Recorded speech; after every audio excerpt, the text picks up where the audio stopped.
to a live episode of Surviving the Survivor. We bring you the best guests in all of true crime. Don't forget to subscribe and smash that like button. Here's your host, Emmy Award-winning broadcaster, Joel Waldman. What's up, STS Nation? Welcome to Surviving the Survivor. It is the show that brings you the very best guests in all of true crime.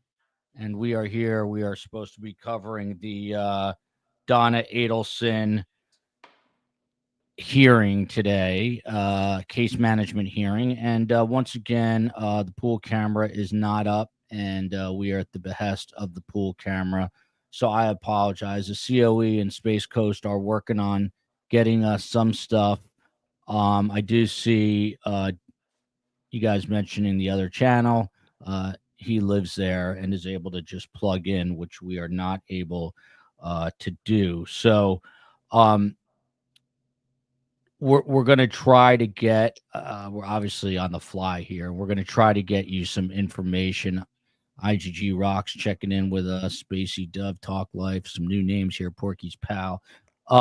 Tim, you've got an associate that happens to be in the courtroom. I know you're talking with him. Let me let you talk to him for a minute. But Joe, this is a case management hearing. You know, we don't know how long it's going to last. I know Donna's on a Zoom right now, but what are you expecting from this?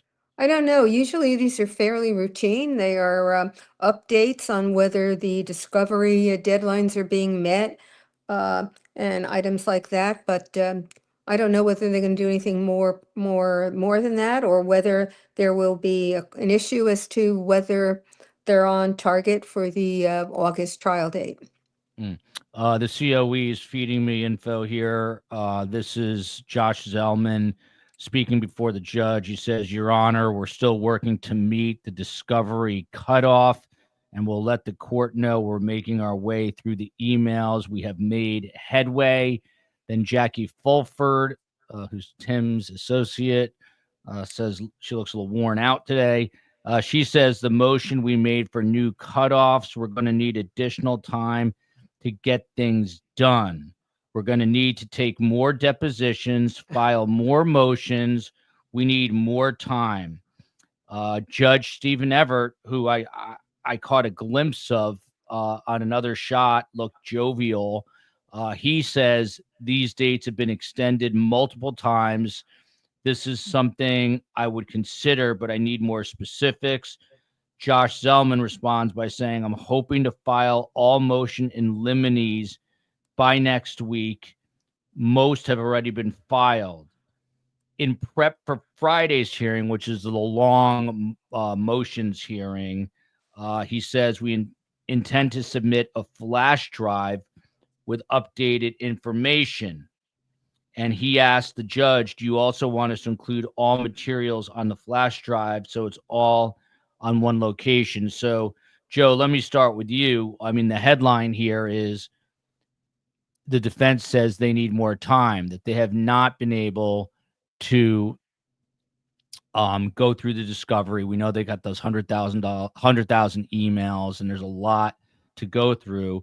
Are you surprised in any way that they're saying they need more time now? This trial was supposed to start last week. It's now been extended to the start date August 19th. Is this going to start after the summer now, Joe? It depends on how much time they're asking for, whether the judge gives the time. I don't know that if it's, only a few days later on the discovery, that there will be an issue with starting on time. Now they're saying they need to take more depositions. That theoretically, or at least could delay, depends on whether the judge agrees that the depositions are needed. But I expect that the state will do everything to need it to keep this on schedule. So in other words, if the defense is taking some more time, I would expect the state to try to say they still can meet the August 19 date. And then I don't think that defense will have any issue. But, some of this we don't know. I mean, they're not even telling the judge how much of the emails they've been able to get to, how many other motions in limine they still need to file. We don't know whether the motions in limine are going to be very meritorious, whether they're going to take much time for the judge to review, whether the state's going to have to respond to any of them. So there's a lot we don't know. Yeah, a lot of this. They're done with the hearing. It's like a minute hearing. So Tim Jansen, COE, able to get us information. The bottom line here is Zellman coming out of the gate saying, look, we couldn't get through all the discovery. We need more time. And Judge Everett says, hey, I've already granted you guys continuances. So what do you make of this, Tim? And then the COE is texting a few more specifics now. Well, they went through it and they said they're making their way through the emails. And they say they found some exculpatory information in the emails, that they need to take more depositions, that they filed most of their motions in limine have been filed, but they have another one they want to file by next week. They said they may need to extend the deadline for the discovery, which I think was June 27th. And the judge goes, well, you need to specifically tell me what and why you need to extend the discovery deadline and make it specific. And then they moved over to the hearing on Friday for the change of venue, where they're going to provide a flash drive to the judge with all their exhibits, newspapers. And then there was a question about judicial review. Would the court take judicial review of the articles, podcasts, and broadcasts? Yeah, Tim, what is that about? So the judge grants a motion for judicial notice, right, regarding articles, broadcasts, podcasts. What is that all about? Well, a lot of time a judge will take judicial notice, like of a court filing, of a statute, of a law. That's not really, the court can say, yes, we all agree, unless somebody objects. So judicial notice, meaning they don't have to present evidence, lay a foundation to introduce it so the parties can save time for the court. They asked for if they would take judicial notice of all the podcast media, and the government had no objection, including to the non-traditional podcasts. So there's not going to be an objection about, did this actually play? So that will save time for the hearing. But at no point did the defense ask to move the trial date. At no point did they say they may have to move the trial date. They said if they need other hearings, they'll schedule them with the judge. So the judge grants this motion for judicial notice having to do with podcast, broadcast, news articles, which Josh Zellman said is already marked and included in a flash drive that he plans to give over on Friday. And he says, Joe Patuto, we're ready to move forward with Friday's hearing. I mean, to Tim's point that, by the way, Harvey Weinstein, a mixed verdict came back with him. He was found guilty of a sex crime in a retrial of his case, but not on the R charge that rhymes with grape, but they're going to continue to deliberate on that, I think. But Joe Patuto, to you, are you encouraged by the fact that Josh Zellman did not say, hey, can we push this to October or November because we've got to go through these emails? No. Yeah, you're not encouraged. I'm not encouraged, no. I wonder if they're encouraged in the kingdom of Lesotho, which is truly cool. Tell me why. I mean, so you think that's coming next? I don't know if it's coming next, but the fact that he didn't say anything today doesn't mean he can't say it on Friday, or he can't say it next Wednesday, or he can't say it when they take the depositions and then say, gee, now we found more information and we need more time. Now he can ask for it and not get it, but I don't think the fact he hasn't said anything yet augurs one way or the other for what he might say later. That's a good word. I've not used that word, but I will now in a long time. Augur. Melissa Navon here, best panel. I would have to agree. Huge thanks to Tim and Joe, the COE Space Coast, and of course Steve is up in New York, tending to family stuff with his mom's passing. But Georgia Kappelman got up. By the way, Tim, correct me if I'm wrong, but we did not see Donna today. No Zoom, nothing. She was on Zoom. She was on Zoom. Okay, it was a very short hearing. From what color was she wearing? Did you notice if she was wearing a different color? I didn't have a picture of her. She's in Wakulla. I would have liked to ask her how it is there. Georgia Kappelman says the following: nothing from the state, Your Honor. That was it. So, Tim, what does that mean? I mean, the state's just ready to go. They're chomping at the bit. Yep, they're ready for the game to start. Practice is over. We're ready to proceed with our case. Judge Everett then says, if there is good faith or good reason to extend deadlines, then Ms. Fulford, please provide specifics past the existing deadline. Joe Patuto, so he's now turning to the partner here, Jackie Fulford, and saying, if there is good faith or good reason to extend the deadlines, in legal terms, what is good faith and good reason? Well, good faith means that with due diligence, they were unable to comply with the deadlines that were given, and also that there's no issue with undue delay. They're doing their best. They're being diligent, and I think underlying that would be the claim that a lot of this is new information and therefore they couldn't have done it earlier and they've got to have time to vet it.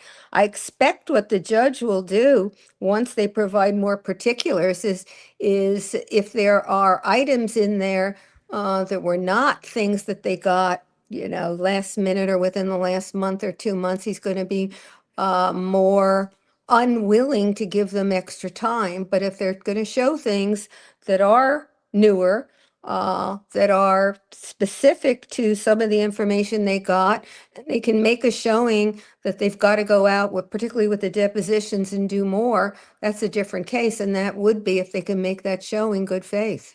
This is a new name. I've never seen this name, but thank you so much to Premier 2000. Yay, alive, meaning not that they're alive, but that they caught alive. With my absolute fave guest, the wonderful Professor Joe Patuto, now world famous, because that is not a dollar sign. That is appears to be a pound or some kind of European. Well, thank you very much, Premier 2K. I love being called wonderful. Yeah, and the amazing Tim Jansen. Tim, what color are those eyes of yours? Are they blue or green, Tim? Green. Mesmerized by those eyes. Oh, and the best, okay. and the best podcast host. So there we go. We all get a little compliment. So the COE captured what was going on. It's getting out of control. I don't know why they have a pool camera if the pool camera is never there or operating. Friday, the hearing is scheduled for 2.5 hours, and that's first thing in the morning. I am assuming, and I'm going to reach out to Jeff with the Tallahassee Democrat, because a lot of times they're there, and I'll try to double check with him. By the way, Jeff Burlew is one of the, if not the best reporter on this. He covers this case in Tallahassee. But Josh Zellman, Your Honor, we're still working to meet discovery cutoff, and we'll let the court know. We're making our way through the emails. We have made headway. Wow, that sounds not promising at all. Tim Jansen, I mean, you know this. So they filed at least twice, I think now a third time, to remove Judge Everett from this case. But I was able to catch a glimpse of Judge Everett, and he looked like he was having a grand old time. There were a few people he was, hearing cases from prior to Donna Adelson, but he looked like he was laughing. He doesn't look too concerned that he's being asked to be removed from this case. Is that surprising to you? Obviously, he's a consummate professional. And I don't know the inner workings of the law, but I guess this is, I wouldn't say typical, but judges are, I guess, used to this. Yeah, they are. They're going to be, you go to sidebar, judge, well, we're going to appeal this. This is reversible error. And judges get tired of hearing that nonsense, and it runs off their back. It really depends who the lawyer is making these accusations or these claims. Some they'll listen to, some they won't. It depends on the credibility of the lawyer. Most of these judges, and Judge Everett's pretty experienced at this point. He's the administrative judge for criminal docket. And the other thing I want to say is, they may need depositions. Judges can do that easily. This happens in trial a lot of times. Judge, go fine, state, make that witness available Tuesday night at 8 o'clock. Take your depo. And so just because they need depots doesn't mean it's going to continue the case. If the state can make them available, the judge will make the lawyers work after hours to get it done. Yeah. And they will have to.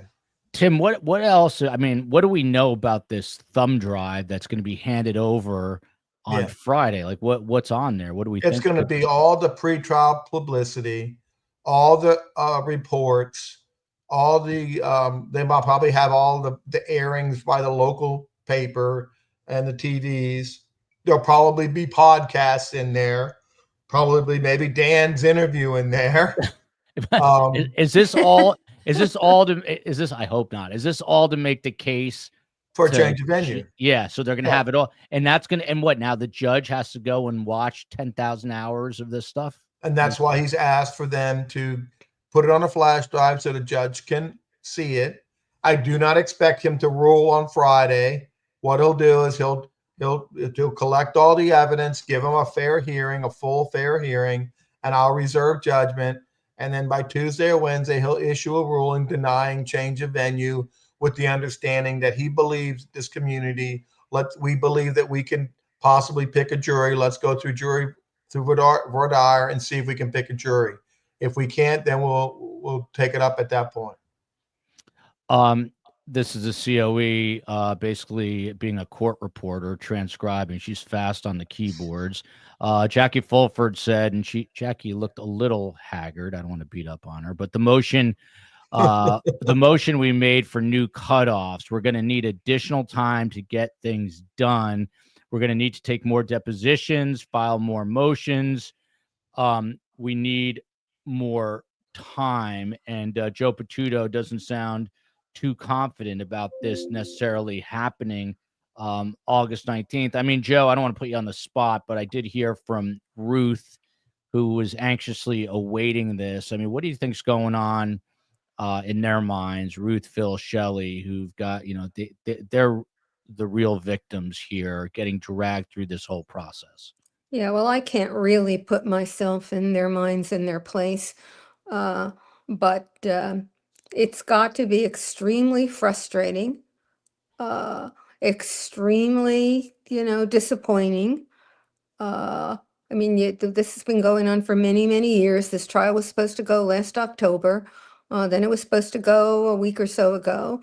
And now it's scheduled for August. And now we hear this. I will say the fact that the defense is making these general claims that they have to generally take more depositions, or they have to generally look at the rest of the emails, or generally this or generally that, is not a sufficient showing for the judge to grant them another extension. They're going to have to be much more specific about what they haven't done, why they were unable to accomplish it, how much time they think they need, why they can't do it more quickly. And then, as Tim said, to the extent that the judge can facilitate in any way, he's going to do it.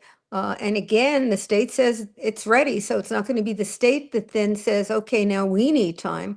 I think that's unlikely. It's not impossible, because we don't know what the other evidence will be. So I still think there's a reasonable shot that this is going to start on August 19th. Yeah. By the way, there's still a real public appetite for this. I was on Court TV with Julie Grant, and she was telling me, that there's just a lot of interest in this case, and Julia Janae will be covering it, I'm pretty sure, for Court TV. But Josh Zellman here. Tim, to you, hoping to file all motion in limines by next week. Most have already been filed. What else could they be looking to suppress here? They filed a few motion in limines we just saw in regards to Stephen Webster, in regards to Sarah Youssef. If you had to take a guess, knowing what you know, what else are they going to try to suppress?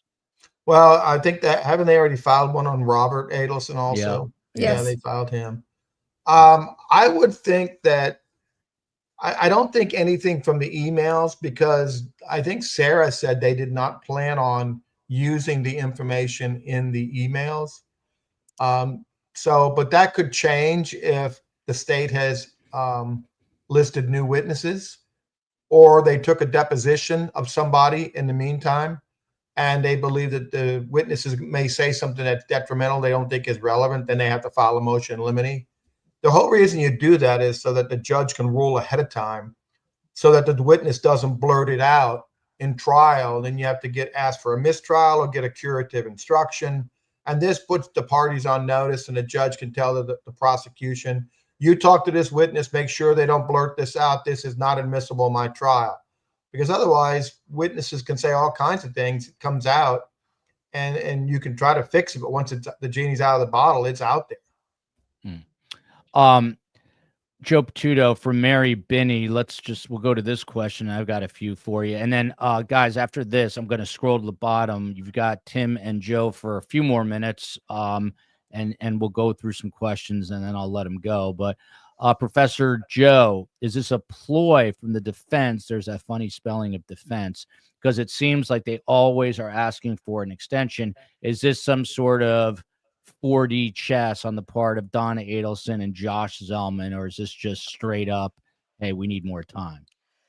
I don't know that I'd say it was a ploy. I also don't know that I would say it's a serious good faith claim. And I don't want to say good faith, but a serious claim that they need more time. I think it might be somewhere in the middle. It may be that they're working as hard as they can, and there's a lot to see and a lot to read, and they found new information that wasn't available before because they didn't have the emails until, a couple of months ago.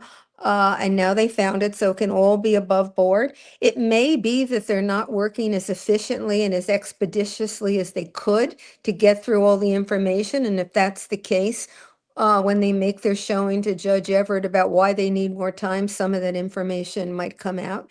And I might add, to the extent they're doing some of this work now, for example, the flash drive and everything with regard to the pretrial publicity and the change of venue, that's work that's now done. If they renew their motion when the judge tries to seat a jury, that is not time that's going to have to be done again. They have it. They may repeat it in a hearing, but they're not going to be able to say, gee, we now need, I don't know how many hours it took them to put this together with the expert, but that's time that's done. And it's not duplicative. You don't have to do that over again. It's now filed and done. And some of these motions are the same thing. They've done the work on them. The judge will rule, but it's not as though the next time it comes up, they can say they need time to prepare the motion again. Yeah. You see here, the judge grants the motion for judicial notice. This is the broadcast stuff, the news articles, to make the case for change of venue. Tim Jansen, take us inside baseball, behind the curtain of the judge's chambers. So he gets this flash drive. Mm-hmm. What does he really do with this thing? I mean, how much of it, how closely, what's he like? This is what I don't understand. What is the playbook for a judge? How does a judge know whether or not to actually grant a change of venue? Does he go through case law? Does he look at the last, like you said, 38 years, and there's only been one case with a change of venue in Tallahassee, and he says there's no precedence for this? How does he make this decision? Well, of course, he has to look at current case law by the Supreme Court. And it's kind of muddled, really. It used to be, there was a Supreme Court opinion by Florida that you had to at least try to sit a jury. But then the defense has cited some cases, and I'm not sure it's true, but they claimed that in one case it was so extreme and so much permeation before that you don't need to get to the second level and try to pick a jury. I don't think that changes the narrative of the case law that the Supreme Court said these two should be taken in consideration. I do not think, and in their motion for change of venue, they tried to synthesize that the Idaho murder case is equal, which it's not. And that ruling to change the venue was not based on pretrial publicity. Most of it was because the sheriff and the courthouse said they could not accommodate the parties and the witnesses and the media. So they moved it to a bigger town. So that's kind of a spurious argument, but they threw that in. And they also talk about a case where the town is so rural and small. That is not Tallahassee. We have over 100,000 people and more when the college town comes in. I think this is not a small town. I think the last jury was selected almost 2 years ago, that we have a lot of people moving in here in 2 years. That changes, and that not a lot of people even get the media. They don't even read the newspaper. They don't watch TV anymore. Mainstream media is pretty dead. Now, the question is, okay, let's ask these jurors what podcasts or YouTube channels they're watching. That's important. But I do not believe that there's been so much publicity negative that they can't try to sit a jury. I do not believe that. And I don't think Judge Everett's going to find that either. It's making me nervous. Someone asked me if I'm ready to hear 202,000, including, you're right, Jared. It grows so much since the last time. Tallahassee's a growing town. Yeah. You only estimated 1/2 of the population of your city, Tim? Well, he's been there a while. So I've been here 30 years. So 30 years ago it was 100,000. Probably less than that. Jared, 30 years, they didn't have computers either. No, they didn't. Or cell phones. Or cell phones, that's right. They had floppy disks. You got to Google that. Well, they might have had cell phones. By the way, I read a whole article last night about how Google is going to now just collapse because everyone's using AI. So nothing is here forever, I guess. Hopefully YouTube doesn't go with it. Jared Ross here, obviously a friend of the show, and he used to be a friend of Danny and Wendi. But Jared mentioned, Professor Joe, to you earlier on. Remember the days where Donna, after her arrest, wanted to go straight to trial? I've got to wonder. They're a very conniving family, and I've got to wonder if Donna's got some ulterior motive here, because she can't be happy in jail. Is she sacrificing herself? Is she the sacrificial lamb to let Wendi continue to wander on the outside? Well, I don't know whether there's an ulterior motive, obviously, but at least I cannot imagine that Donna, given the treatment that we think we see in the texts and the emails and everything else of Wendi to her, or by Wendi to her, that she would be willing to spend more time in jail to give Wendi more time out of jail. In fact, I can better imagine that she'd want to speed up the trial so people could go after Wendi. I mean, maybe I don't have full information, or we don't have full information, but it doesn't look like that relationship is amicable. It doesn't appear that they've been in any kind of contact. So I don't see it with Wendi, and I'm trying to think whether it would help Charlie. And I'd have to think about that a little, because I could imagine her trying to do something to help Charlie. Or maybe Harvey, Yeah, maybe Harvey too. That's a good point. Lynn Compost, Tim, I think them stalling is because they don't have a strong defense. Tim, I'm not saying that you, but have you ever experienced a situation where your defense is so weak that you're just doing anything and everything to slow down the pain? Or do you just rip off the Band-Aid? Is that really a question? Yeah, it is. It is. Of course, you know when you gotta, like a military guy, right? You know when you go to battle, you know when you don't. And you try to convince your client or the state that it's best for everybody not to go into battle. It's a Kenny Rogers song, Tim. You know when to hold them and when to fold them, right? Right. These parties know that they're going to battle. And the state is clearly confident, ready to proceed. Just remember that the defense lawyers have to do everything they can to cover themselves, because they're going to be subject to an ineffective counsel should she get convicted, which we all assume is going to happen. There'll be other lawyers looking at what they did or failed to do, and then questioning. And then Georgia will have to defend Jackie and Josh if they didn't live to the standard. So all this together is like making sausage, but I know we all want to move forward. I think Donna wants to go to trial, but I think we're going to go August 19th. I think we're going. Yeah. Tim, let me ask you, on Friday's motions hearing, where they're going to argue for change of venue. Does Donna get up? Is she going to get up in the witness stand and say why she thinks she needs to be moved out of Tallahassee? I don't think she has any relevance really to the issue. The issue is going to be whether the community is so permeated with bias against her that she could not get a fair trial no matter how many times they try to sit a jury. So I don't think Donna can add anything. Donna's not in the community. Donna can, they're going to see what was reported. They're going to probably have transcripts of the jury selection for Charlie, how all those jurors either knew or someone said something. I think they will this time. When they take the jurors into the individual questioning, they'll have somebody in the courtroom with the entire panel, making sure they don't talk amongst themselves or say anything to taint anybody else. I don't think that was done last time. I think that the court should do that this time. Tell them they can't talk about the case. You can watch use your phone, but you can't talk to the other juries while they're waiting for jury selection. Joe Patuto from Deer in the Headlights. I like the name. Would a poor person with a public defender be able to do this BS? I like the question. I think any, politician would, I don't know, talk or sweet talk their way that it's, it's a fair justice system. Public defenders work just as hard, blah, blah, blah. But if you have money in this country, you're AKA Sean Diddy, AKA, Harvey Weinstein, the Alexander brothers, OJ Simpson. If you have money, the Menendez brothers, you're getting a better defense. Your fight is going to be stronger, is it not?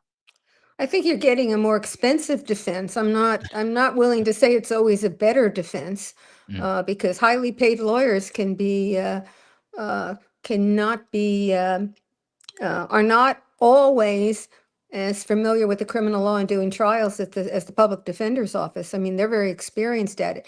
To the extent these motions have some merit, to the extent their claim that they need more time to go through the emails has some merit, then the PD would have to be making the same motions and doing the same things that the paid lawyer would do, because they have the same obligation to zealously defend their clients.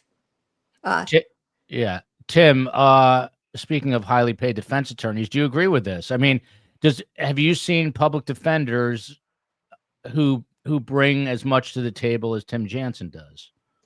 The answer to that is absolutely yes. There are public defenders who are very experienced, very knowledgeable, and very successful.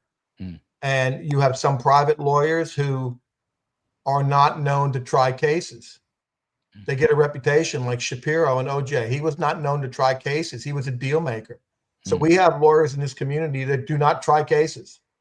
They just get fees and work out deals.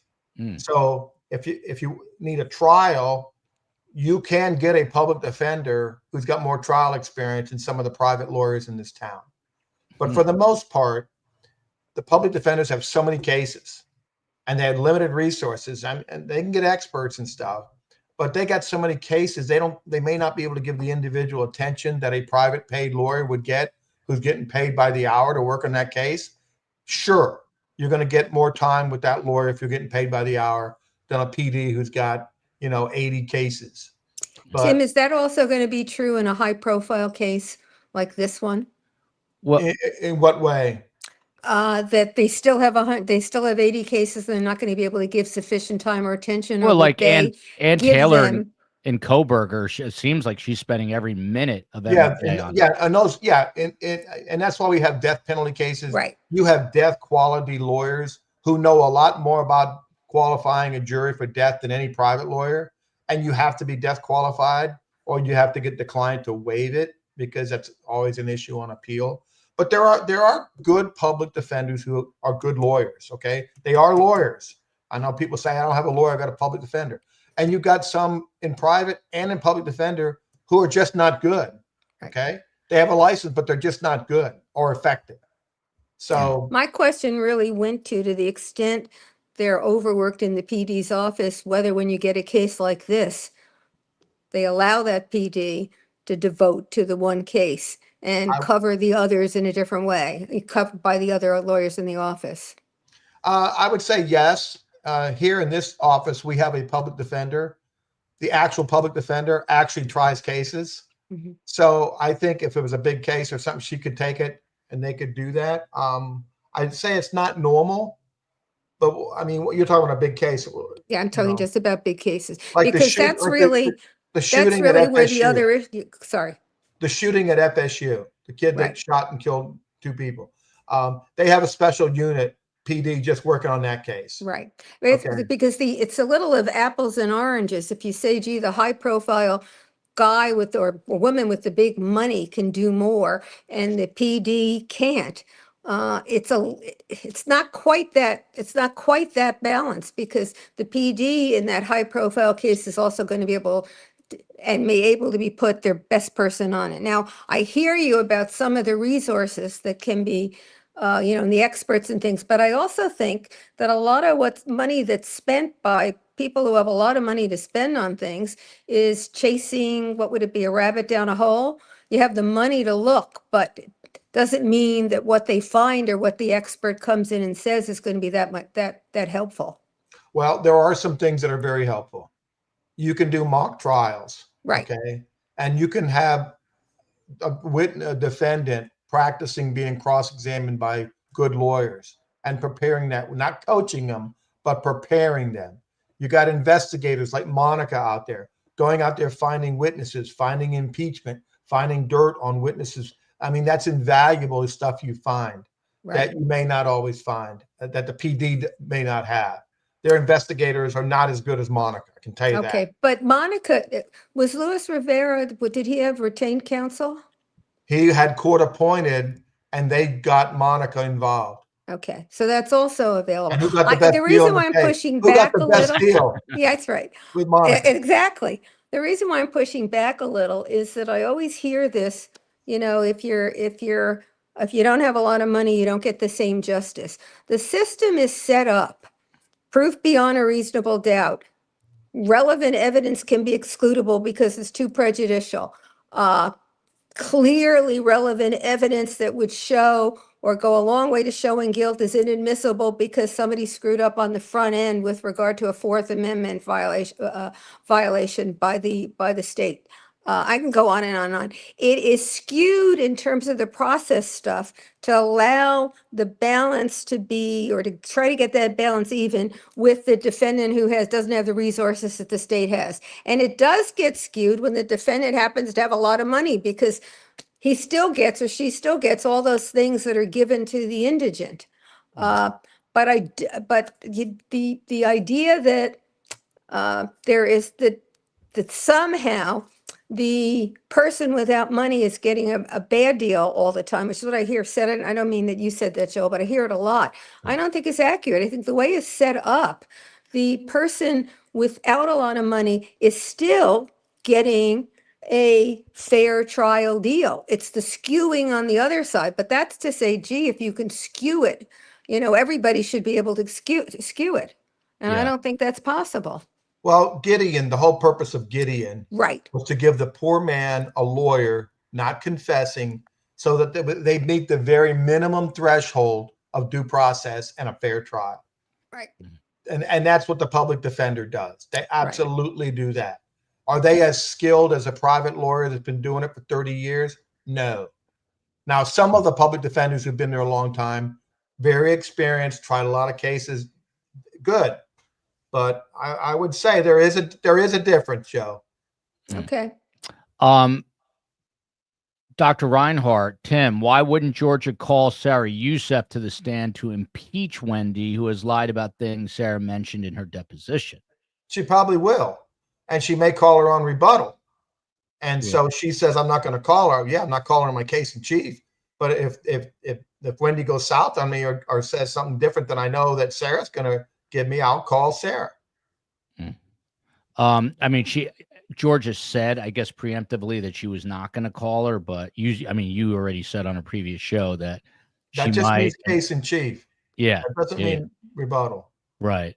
Professor Joe, a few more questions and we'll put a bow on this. But Professor, Do you think the reason that Donna may be trying to slow things down now is because before she was in a hurry before they got more evidence against her, but now it's all out there. Now there's no way to stop the bleeding, I guess. Yeah, well, granting the assumption that that what's going on now is simply trying to slow things down, that's not a bad guess as to what, partly may be going on. Although it's still, she's sitting in jail the whole time. It's not as though she's out on her own recognizance trying to slow things down. So the slowing down just to slow things down when you're sitting in jail doesn't seem to me to be a particularly powerful argument. I've never heard this expression from one Joe to another. Joe Patuto, have you heard this? At this rate, Donna might just pop her clogs before she's gonna. I've never heard that. Tim Jansen, Lisa Hollingsworth had a comment, new name to me. Why would Judge Everett not recuse himself? What's the reasoning? Why would he say no? I'm staying on. Judges don't want to get in a point of recusing himself willy-nilly, because then you have judge shopping, forum shopping. And so unless the judge feels he has a conflict, can't be fair, and judges don't like to be seen not being fair. Their whole job is to be fair and neutral. So when you start recusing yourself with no good reason, it's a reflection on the judge and his character. And he's the chief judge. He's well aware of this case. He knows the issues. He's going to handle it. He's the best judge we have right now to do it. Bill Davis here with a super chat. Joe, this is a law professor type question. Do you think the OJ trial distorted the public's perception about the result a defendant might get based on the defense they can afford, i.e. buying a not guilty result? I mean, with the mega dream team that he had. I think to the extent that only certain cases are well publicized, and they tend to be either a prominent personality as the defendant, such as OJ or Harvey Weinstein or, Diddy, or they tend to be a really gruesome or terrible crime, serial killer and those things. I think they all skew the public perception of what trials are like and what happens in a typical trial.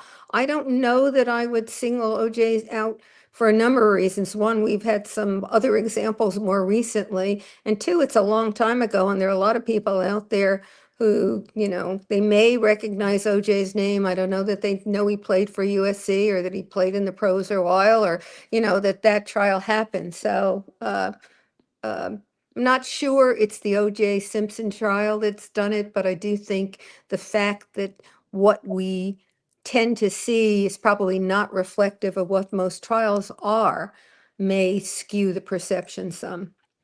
By the way, I'm just thinking out loud. Josh Ritter asked me to go on his show tonight. We don't really have a show for this evening because we're down a man with Steve Cohen. So maybe if Josh will allow us, we can dual stream. But I'll have the COE speak to his COE. Hey, Joel, let me give you an example. Please. So I had a murder case, 6 years old. We tried to hire the criminalist in that case in South Carolina. Mm-hmm. Remember the one with the dad killed his son and wife? Yeah, wait, Murdoch? Yeah. Yeah. The criminalist who went out and started doing private work, right? Yeah. So my client was indigent for cost, so he had to get paid indigent for cost. Mm-hmm. He was all good with doing it and being an expert, and then he got better offers, right? Mm-hmm. He was being paid privately, not indigent for cost. So he's made himself not available because he wanted to get paid more. Yeah. In that case. So I'm blanking on his name, but I know who you're talking about. Yeah, real Southern guy. Yeah. Someone in STS will know it. Yeah, we spoke to him. Yeah. Yeah, but Tim, I mean, were you answering this question here? Doesn't money pay for better professional experts? So forget the defense, but when you're paying for these witnesses, you're getting better witnesses with more money, right? The more experienced the expert, the more prestige. They usually have to travel. It costs more money. They want more money for you to fly them, to be sitting around. It costs more money for a more experienced expert. I say we go 2-3 more questions and then we'll wrap That's it up. it, Kenny. That's it, Kinsey. That was in. Kinsey, yeah. Yeah. Kenny Kinsey. That's Thank it. you, Julie. That is it. Joe Patudo from the president here, President Gerard. Is it possible that Donna will not now be called by the defense, another funny spelling of defense, as it is clear that she is a liability and the best defense is circumstantial evidence only? What say you, Joe Patuto? Well, I agree that she's a liability if she gets on the stand, particularly she, although I think most defendants can be a liability on the stand because they open themselves up to questions that otherwise couldn't be answered, and they're often not very good at withstanding cross-examination. However, I don't know how she can mount a defense without getting on the stand. I mean, I suppose it's possible. I'm trying to think of who the witnesses would be who could tell her story if it's not Donna that tells her story. But this one does seem to me where, however much a liability she is, she's going to have to get on the stand and tell her story herself. Yeah. Here from Sunny and San Clemente. I love San Clemente. I've been there. To follow up to Joe's response about slowing down for Donna, I was thinking would be more because they're going to need every second to figure out a possible defense for all the new evidence. I mean, Tim, that's an interesting point. I mean, the thing that I am very what's the word that what now that I'm becoming a little bit, and I mean a little bit more knowledgeable about trials and attorneys, it's just the ability to kind of be able to think on your feet. And it's a very fluid game. I mean, are you adjusting your defense constantly until it's game time? Listen, when you go into a trial, you like to have multiple defenses, okay? More than one, because witnesses, you got to have plan A and plan B, right? Not the plan A, somebody else did it, but plan A is, okay, if this goes right, this will be our defense. Plan B, if this goes bad, we still have this defense. So we're going to give an opening that's going to be kind of bland. It's going to be generic because I don't want the juror to think I lied to them in opening. We're going to leave it so that my opening, I can go either way depending on how the witnesses go. And it is very fluid. And sometimes you change your entire cross-examination on a witness depending on how the state opens and the witnesses and evidence comes in. Sometimes you don't do the blistering cross, or sometimes you didn't want to, but then the witness really kills you and you have to damage him. So it's a really thinking person. You have to be prepared. It's very stressful because you're the only person, you're it between the liberty of your client, using the law and everything you know to protect their rights. It's a tremendous responsibility as a defense lawyer, and it's a tremendous power as a prosecutor. Yeah. This is an interesting point from Bill Davis again. The only witnesses Donna could use have already been convicted. Do you agree with that, Joe Patudo? And let me just ask a hypothetical. Let's say Charlie is called by the defense. I'm just making this up. I assume that the jurors would not know that he is a convicted killer, right? They would not make that known to the jurors. Oh, yes. Oh, yes? You're convicted. You're convicted of murder. Okay, so they do tell, they do inform the jurors. Yeah. Oh, well, he's going to be asked the question on the stand, but I can't imagine. I mean, he's still got his appeals running. So for him to be called as a witness, he's going to take the fifth. He's not going to testify. He's not going to do anything that affects his case, particularly if the appeal is granted and there's a retrial. Right. That's right. I see some KR questions. Somebody asked me about Donna Reed. Karen Reed, yeah. Karen Reed. I 100% believe she's not guilty. Interesting. And that's based on the injuries and the expert testimony. And the prosecutor committed egregious prosecutorial misconduct. He tried to introduce false evidence to the jury about some holes in the shirt, claiming that they were made by the car when they were done by the criminalist. And he knew it. And the judge really didn't admonish him. It's just horrible. That's a case where we all should be watching what can happen when you want to get framed in a small community by a very close-knit police department, and you look at the rulings and you look at some of the witnesses, it's horrible. And I'm appalled by what I'm seeing up there in Dedham, Mass. Tim, with a very definitive take there. And I was there outside the courthouse last year, talking to all the people out there. Joe, have you followed it at all? The KR case? Mildly. I have not followed it closely. Well, this person wants to know if this is going to be a case that's taught in law schools because there's so much division, controversy. You just heard Tim say that she's innocent. I have my own thoughts on it that I will reveal on a future date. COE's yelling at me. I didn't bring it up, COE. They are asking. People are asking.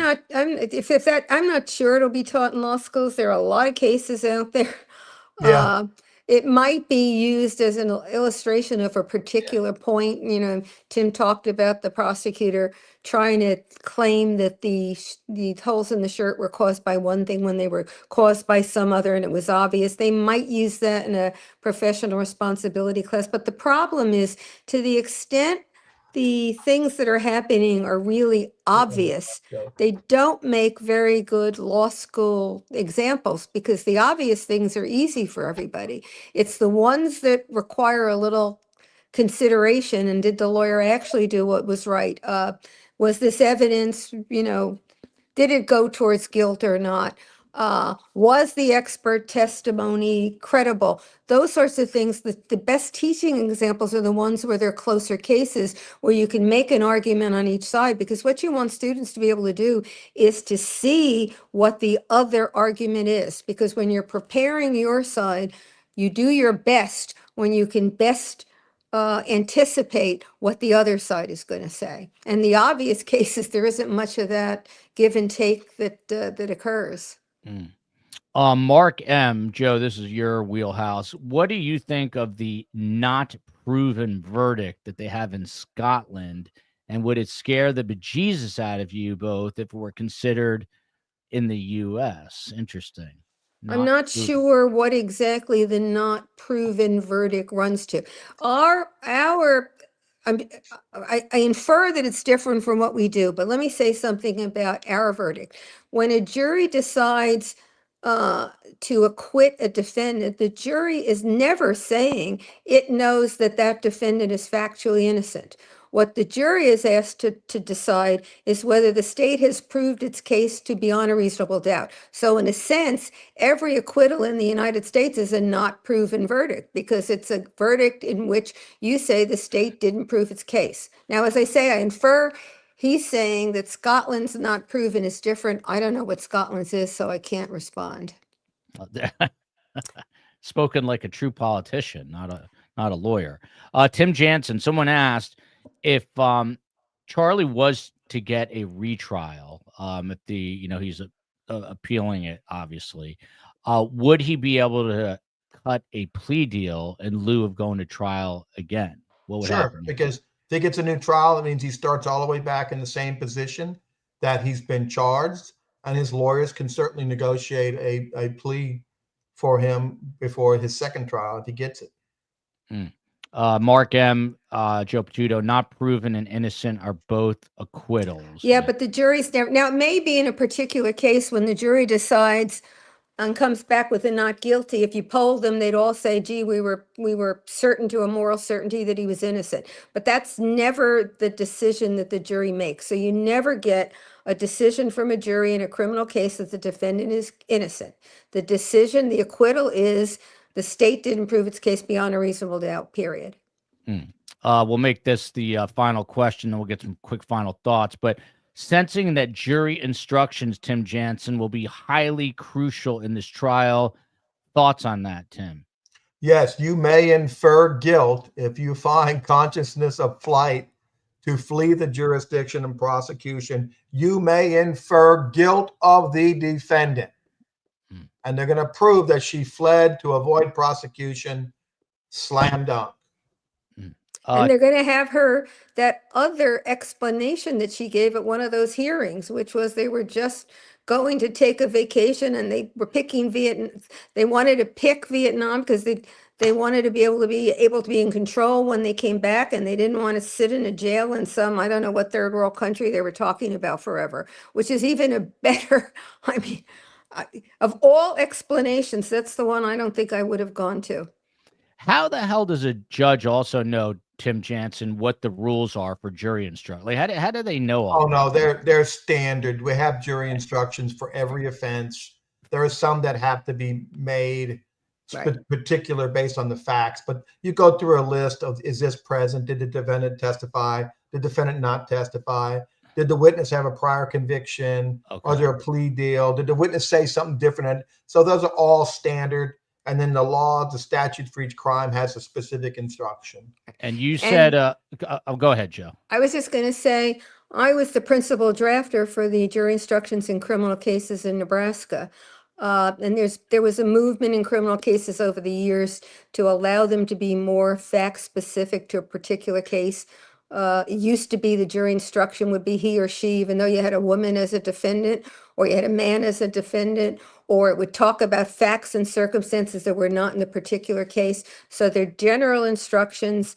They're adjusted to fit the factual circumstances of the case, the gender of the defendant, whether there are multiple defendants, and they cover most situations. Tim Jansen from President Gerard. Was saw Tim a fan of Dallas, the show? Because you said you called her Donna Reed, not Karen Reed. I do know Donna Reed, but my favorite Donna is Donna Mills. I had the biggest crush on Donna Mills forever. What's But I up with did Donna? watch Is she still Dallas. alive, Donna Mills? Donna Mills is alive and one of the most beautiful women. Yeah. Yeah.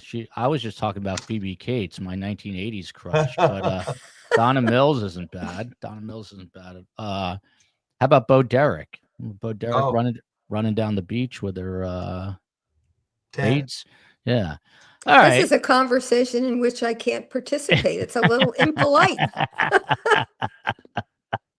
Well, who was like the big male hunk? Burt Reynolds in the 70s and the 80s?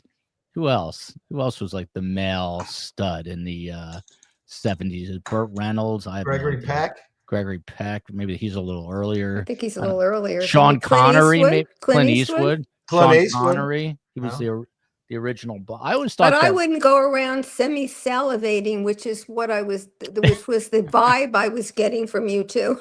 I'll tell you who I thought was unfair, maybe, but that was the vibe. Carm, by the way. No, that was accurate. Oh, okay. Carm had the biggest crush in the world on Richard Gere in like the American Gigolo days. She had a huge crush on Richard Gere. But I always thought that Roger Moore was like the quintessential good-looking, handsome man because he was James Bond when I was a kid. So I don't know. That's Eric Estrada. Yeah, Eric Estrada. Paul Newman. Paul Newman. Eric Estrada. I just saw Eric Estrada's doing some commercial for some reverse mortgage type thing. So his career. Tom Selleck is another one. There we go. Okay, we've gotten off the beaten path. Animal Lover says Paul Newman.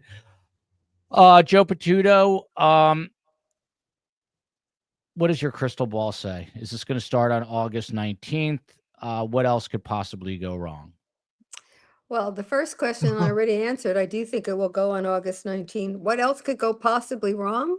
Yeah, everything. I don't think my crystal ball is clear enough to be able to do that. I mean, there are all kinds of things that can go wrong in a trial. Somebody can die. That can upset the prosecution case here, a particular prosecution case. There's still sort of looming somewhere in the background the investigation that was made as to the phone that was brought into the watch, whichever it was, that the allegation was brought into the jail. I mean, that's still sitting there, and I assume that sooner or later, if there is merit to it, there's going to be something that comes of it. Maybe not in this trial, maybe in a disciplinary proceeding, maybe in some criminal prosecution, maybe in some other form. But other than that, I'm gonna punt the crystal ball, hopefully not breaking it to Tim. Look at this, Jackie St. Germain. I waited on Paul Newman when I was a teenager. Was this in Connecticut? And I only knew him from the salad dressing at the time. He probably would. Oh, James Garner. This is a great call, Bill Davis. Great call. The Rockford Files, probably one of the best shows ever. Love the Rockford Files. Yeah, And but James all of Garner was this a is cool dude. missing the point. I What? wasn't, I don't know that anybody's saying they were salivating over all these people. Yeah, well, that's a good point, I guess. Good point. Tim Jansen, speaking of salivating, Donna Mills or I Farrah don't know. A lot of Fawcett? people salivated over Farrah Fawcett. Yeah, I was going to say Donna Mills or Farrah Fawcett, Tim Jansen. That's a tough one. All right. Tim, your final words on the other Donna Adelson. Donna Adelson. Not a tough one. Donna Mills or Donna Adelson? No. Is Donna Adelson's trial? That's hysterical. He was in Watkins That's Glen, New York. frightening to put those two in the same sentence. What's Watkins Glen? Isn't that famous for a horse track? Let us know. No, it's a racetrack. Yeah, racetrack. I said horse track. No, it's not racetrack. I don't Oh, think. I think it's stock car. Oh, really? Jackie, let us know what I know Watkins Jackie Glen is knows. famous for something. Tim Jansen, what's going to happen with this? What are you concerned about or not? Not concerned at all. I think the trial will be August 19th. And I have 2 trials scheduled with Judge Everett that same day. So I'm hoping this trial goes. Praying this trial goes. So wait, what kind of racetrack? A horse track or a car racetrack? I guess think it's a car track. Watkins Oh, Glen. NASCAR. She said NASCAR. Yeah, Jackie knows. In New York, that doesn't make sense, but I guess it does. Someone is crushing on David Beckham. That's he's too recent. And my crush, I'd never heard of this person. Kyle Chandler. Who's Kyle Chandler? Never heard of him.